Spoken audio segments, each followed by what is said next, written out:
My name is Marianne Weinreich. I'm head of the mobility department at a company called Växjö from Denmark. For the last 13 years, I've worked as a mobility management consultant with policy, process and promotion of mobility management, but especially cycling, both in Denmark as well as on a European level. Today I will show you some examples of how Danish cities like Copenhagen, Odense and Aarhus are using urban furniture as a kind of a nudging element to have people cycle in Denmark. Just a brief introduction to Växjö. It is a production company that produces urban furniture. We have lighting and a lot of bicycle parking facilities and all that, and we have a whole range of urban furniture. But 5 years ago, the company asked themselves, how can we sell more of our urban furniture?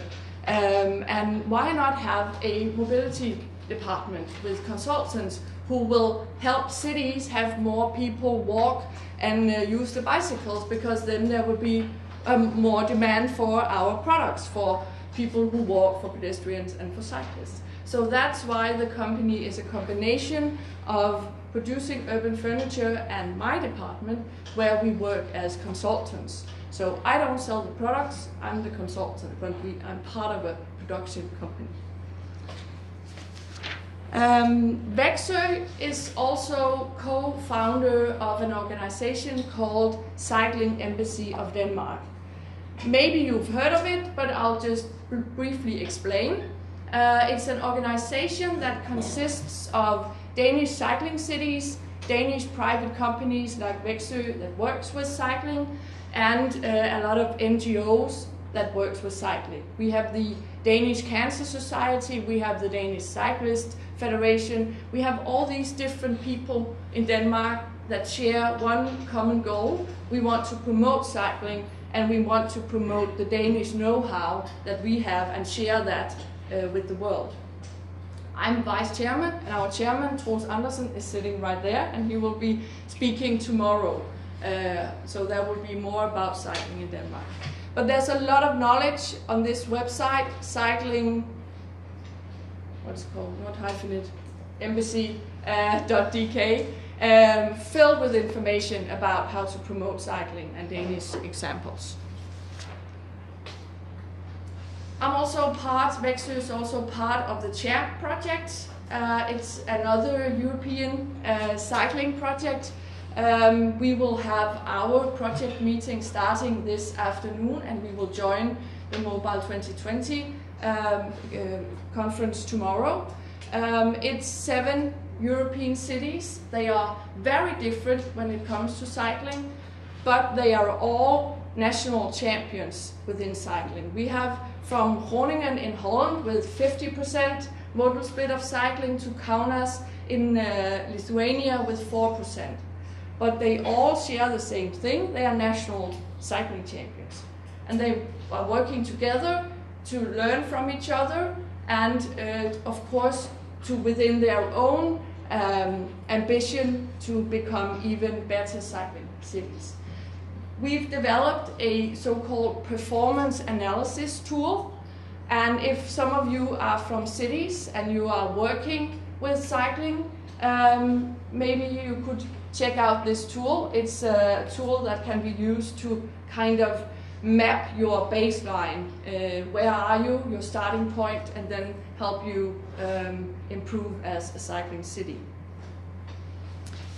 Yeah, and the website is champcycling.eu.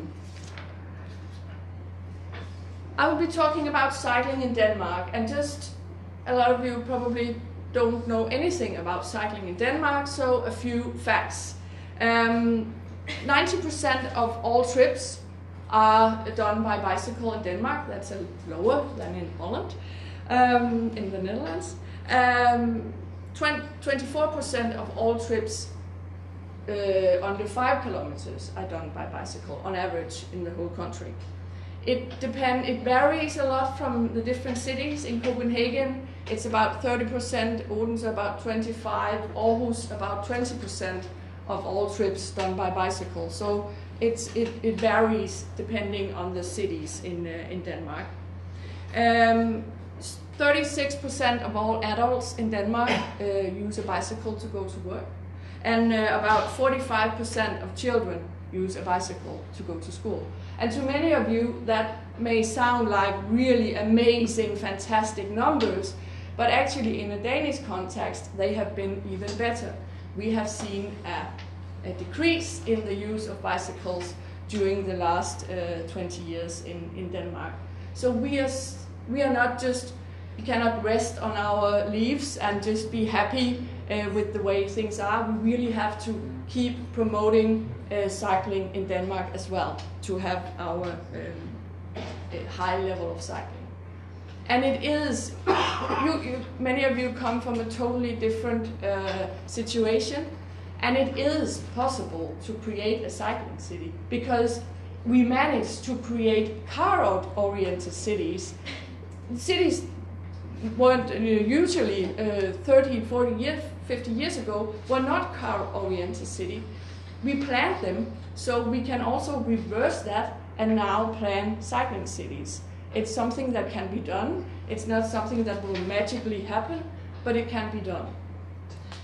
And a lot of factors play into that if you want to become a cycling cities. It's about infrastructure, it's about planning, it's about cycling culture, it's about the social norm within the people who live in a city. We do what other people do.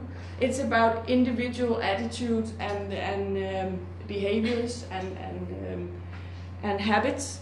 But yeah, I could speak on each of these for the whole afternoon, so I'll just stick to the urban furniture part that I've been told to.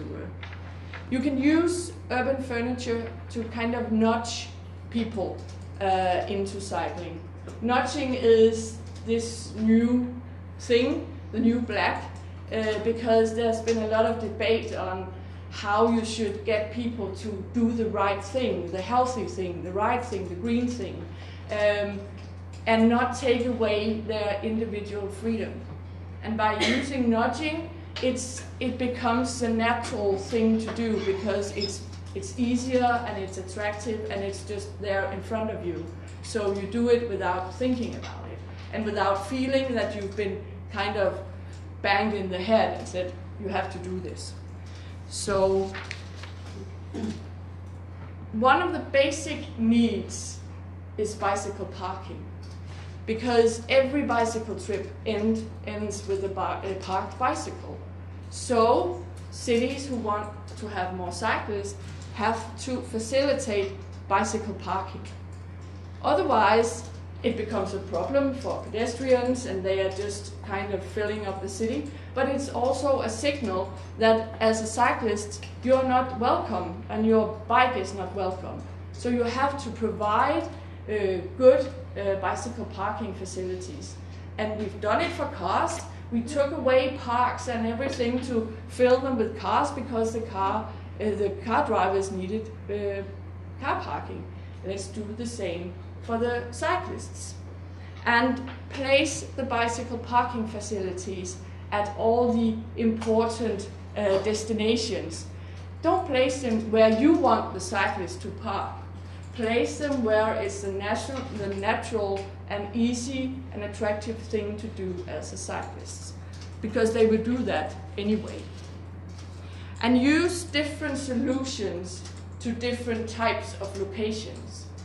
You have to know, is this a location where there are only a few bicycles or many bicycles, and how long will they have to be there? If, for instance, it's a place where you don't have that much capacity, but you need to have a lot of bicycles parked, maybe you need to have double stands. Or maybe it's a place where the bikes have to be parked like the whole day, so maybe it should be sheltered so that the bike is protected from rain and wind and snow, like in Denmark. It could also be that that you have to have closed facilities where the cyclists can leave the bikes overnight and feel assured that the bike will be there when they return. So you can have locked facilities. Another thing that you can use as a city to nudge people into cycling is provide a basic thing like air for the tires, because there's nothing, it's really annoying as a cyclist to have a flat tire, and as a city you can provide that for the cyclists. In Danish cities there are usually two different kinds of bicycle air pumps used. This one is a compressor pump, so it automatically pumps up the bike when you use it. This one you have to use your foot to pump it, so it's manual. But the idea is that you provide a service to the cyclists, which make them feel happy and they are appreciated by the city.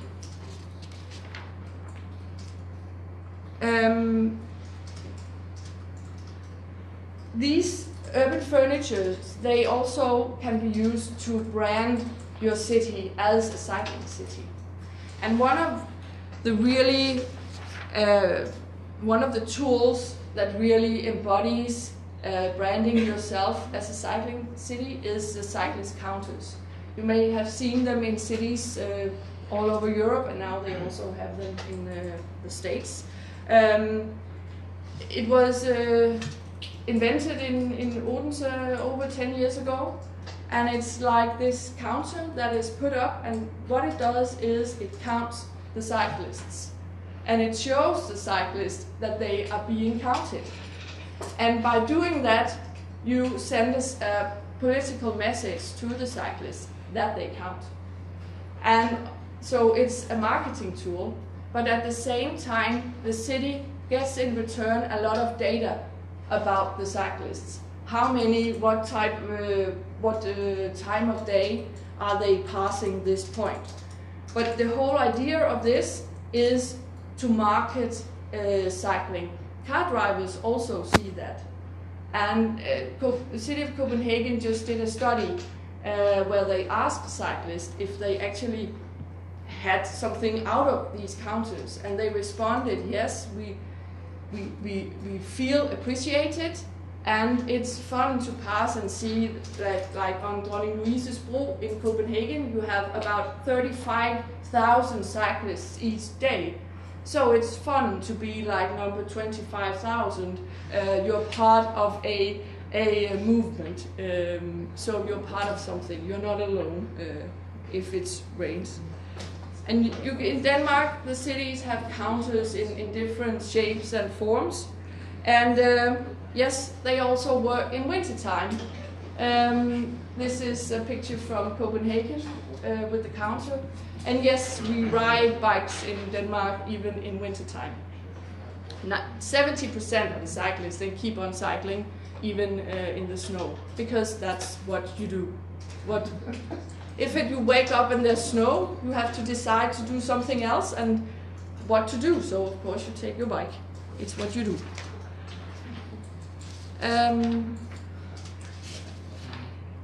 In Copenhagen, they have also provided these little features, like a counter is like this big thing, but you can also work with the little things. And as a cyclist, when you come to a red light in a crossing, it's annoying to have to stop and get off your bike. So why not put up these so-called footrests? It's just a simple tool in an intersection where you can still be on your bicycle and you can, with your hand or your foot, rest on this. It's not everywhere in Copenhagen, but it's just in different places. And once again, it's about the city communicating to the cyclists. We want you here, you are very welcome, and we appreciate the fact that you're using the bicycle. So this is how it's done. And of course, once again, like the counter, like the pumps, this can be used for communicating with the cyclist, saying thank you for cycling or whatever you want to communicate to the cyclists. Another thing, it's actually something from the Netherlands that Copenhagen was inspired by. To tilt a garbage bin. It seems simple, and it is, but somebody has to do it to make it easier for the cyclist to actually hit the garbage bin, and it may solve some garbage problems. So City of Copenhagen saw some baskets in the Netherlands and decided to have their regular Copenhagen dustbin tilted. And in the beginning, nobody understood what was this for. And then they put on a cycle pictogram here, and then suddenly everybody understood what was this all about. So sometimes it's in the small details of communication. And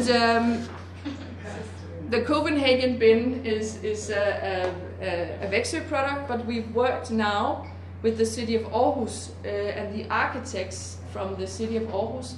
They have created a whole line of products for these nudging products. So now we actually have a whole range of products that the city of Aarhus have designed, and it's called Aros because that's the own name of the city of Aarhus.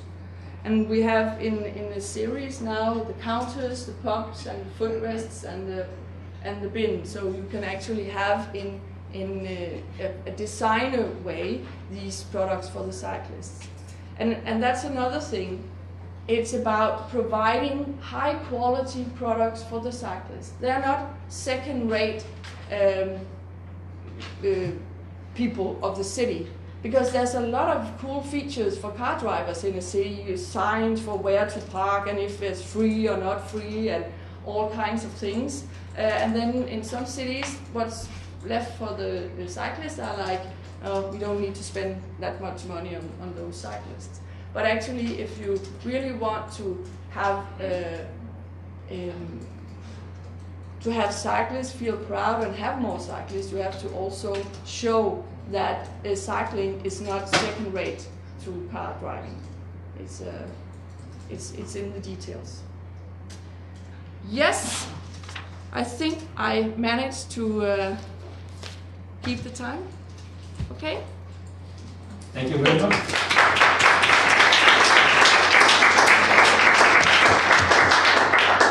You were much faster than anticipated. So we have room for some questions. Yes. I would like to ask one question. I'm from Serbia, from Belgrade, from Youth Cycling Campaign, and I was searching for at the internet some figures that you talked at the start of the presentation about Denmark and discouraging measures for people not to use the cars and so on. So I've noticed that in Denmark there is no car production. No. Is it true? And there is also the very high tax for importing the cars. Yes, we have a 200% tax on cars in Denmark.